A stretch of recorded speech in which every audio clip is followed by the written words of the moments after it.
ಅಪ್ಪು ಕರ್ನಾಟಕದ ರತ್ನ ದೈಹಿಕವಾಗಿ ದೂರಾಗಿ 5 ವರ್ಷಗಳಾಗ್ತಾ ಇದೆ. ಈ ವಿಚಾರವನ್ನೇ ಅಭಿಮಾನಿಗಳಿಗೆ ಈಗಲೂ ಅರಗಿಸಿಕೊಳ್ಳುವುದಕ್ಕೆ ಆಗ್ತಾ ಇಲ್ಲ. ಅವರ ಸಿನಿಮಾಗಳನ್ನ ನೋಡ್ತಾ ಇದ್ರೆ ಅವರಿಲ್ಲ ಅನ್ನೋದನ್ನ ನಂಬೋದಕ್ಕೆ ಆಗಲ್ಲ. ಜೀವಂತವಾಗಿದ್ದರೆ ಇಷ್ಟೊತ್ತಿಗೆ ಅದೆಷ್ಟು ಸಿನಿಮಾಗಳು ಬರ್ತಾ ಇತ್ತು, ಅದೆಷ್ಟು ನಿರ್ಮಾಪಕರ ಹೊಟ್ಟೆ ತುಂಬ್ತಾ ಇತ್ತೋ ಏನೋ. ವಿಧಿಯಾಟಕ್ಕೆ ತಲೆದೂಗಿದ ಫ್ಯಾನ್ಸ್ ಕೂಡ ಪ್ರತಿ ವರ್ಷ ಅವರ ಹುಟ್ಟು ಹಬ್ಬಕ್ಕೆ ಅವರ ಹಳೆಯ ಸಿನಿಮಾಗಳನ್ನೇ ರಿಲೀಸ್ ಮಾಡ್ತಾರೆ. ಈ ಬಾರಿಯೂ ಆಕಾಶ್ ಸಿನಿಮಾವನ್ನ ರಿಲೀಸ್ ಮಾಡ್ತಾ ಇದ್ದಾರೆ.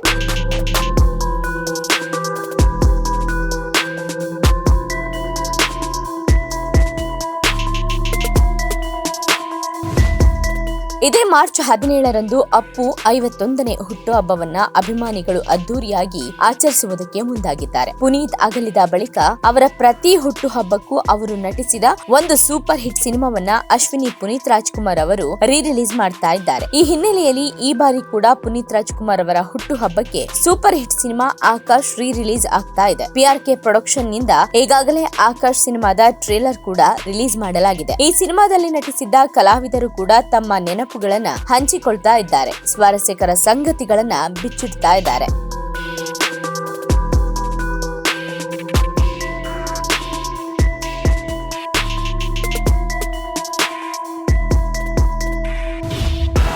ಮಹೇಶ್ ಬಾಬು ನಿರ್ದೇಶಿಸಿದ್ದ ಈ ಸಿನಿಮಾದಲ್ಲಿ ಪುನೀತ್ ರಾಜ್ಕುಮಾರ್ ಜೊತೆ ನಾಯಕಿಯಾಗಿ ಮೋಹಕ ತಾರೆ ರಮ್ಯಾ ಅವರು ನಟಿಸಿದ್ದಾರೆ. ಹಾಡುಗಳು ಇಂದಿಗೂ ಸಿನಿಪ್ರಿಯರ ಬಾಯಲ್ಲಿ ಕೇಳುವುದಕ್ಕೆ ಸಿಗ್ತಾ ಇದೆ. ಹೀಗಾಗಿ ಆಕಾಶ್ ಸಿನಿಮಾವನ್ನ ಮತ್ತೆ ತೆರೆ ಮೇಲೆ ನೋಡುವುದಕ್ಕೆ ಅಪ್ಪು ಫ್ಯಾನ್ಸ್ ತುದಿಗಾಲಲ್ಲಿ ನಿಂತಿದ್ದಾರೆ. ಈ ಮಧ್ಯೆ challenging star Darshan cinema devil ಕೂಡ ಆಕಾಶ್ ಎದುರು ರಿಲೀಸ್ ಆಗ್ತಾ ಇದೆ. ಕಳೆದ ವರ್ಷ ಪುನೀತ್ ರಾಜ್ಕುಮಾರ್ ಅವರ ಬರ್ತ್ಡೇ ದಿನ ಜಾಕಿ ಸಿನಿಮಾವನ್ನ ರಿಲೀಸ್ ಮಾಡಲಾಗಿತ್ತು. ಅಂದೇ ಅಪ್ಪು ಅಭಿಮಾನಿಗಳು ಮುಂದಿನ ವರ್ಷ ಅಂದ್ರೆ ಈ ವರ್ಷದ ಹುಟ್ಟುಹಬ್ಬದ ದಿನ ಆಕಾಶ್ ಸಿನಿಮಾವನ್ನ ರಿಲೀಸ್ ಮಾಡಬೇಕು ಅಂತ ಬೇಡಿಕೆ ಇಟ್ಟಿದ್ರು. ಅವರ ಬೇಡಿಕೆಯ ಮೇರೆಗೆ PRK ಪ್ರೊಡಕ್ಷನ್ ಅಂದ್ರೆ ಅಶ್ವಿನಿ ಪುನೀತ್ ರಾಜ್ಕುಮಾರ್ ಅವರು ಆಕಾಶ್ ಸಿನಿಮಾವನ್ನ ಬಿಡುಗಡೆ ಮಾಡ್ತಾ ಇದ್ದಾರೆ. ಪುನೀತ್ ರಾಜ್ಕುಮಾರ್ ಅವರ ಸಿನಿಮಾ ಆಕಾಶ್ ರಿಲೀಸ್ ಆಗ್ತಾ ಇರೋದೇನೋ ಸರಿ, ಆದ್ರೆ ಈ ಸಿನಿಮಾದ ಎದುರು ಡೆವಿಲ್ ಸಿನಿಮಾವನ್ನ ಬಿಡುಗಡೆ ಮಾಡಲಾಗ್ತಾ ಇದೆ. ಕಳೆದ ಬಾರಿ ಕೂಡ ಜಾಕಿ ಎದುರು ದರ್ಶನ್ ನಟಿಸಿದ್ದ ಕರಿಯಾ ಸಿನಿಮಾವನ್ನ ಬಿಡುಗಡೆ ಮಾಡಲಾಗಿತ್ತು. ಇದು ಇಬ್ಬರು ಅಭಿಮಾನಿಗಳ ನಡುವೆ ವೈಮನಸ್ಸಿಗೆ ಎಡೆ ಮಾಡಿಕೊಟ್ಟಿತ್ತು. ಈ ವರ್ಷ ಕೂಡ ಆಕಾಶ್ ಎದುರು ಡೆವಿಲ್ ರಿಲೀಸ್ ಆಗ್ತಾ ಇದೆ. ಪುನೀತ್ ರಾಜ್ಕುಮಾರ್ ಅವರ ಬರ್ತ್ಡೇ ಹಿನ್ನೆಲೆಯಲ್ಲಿ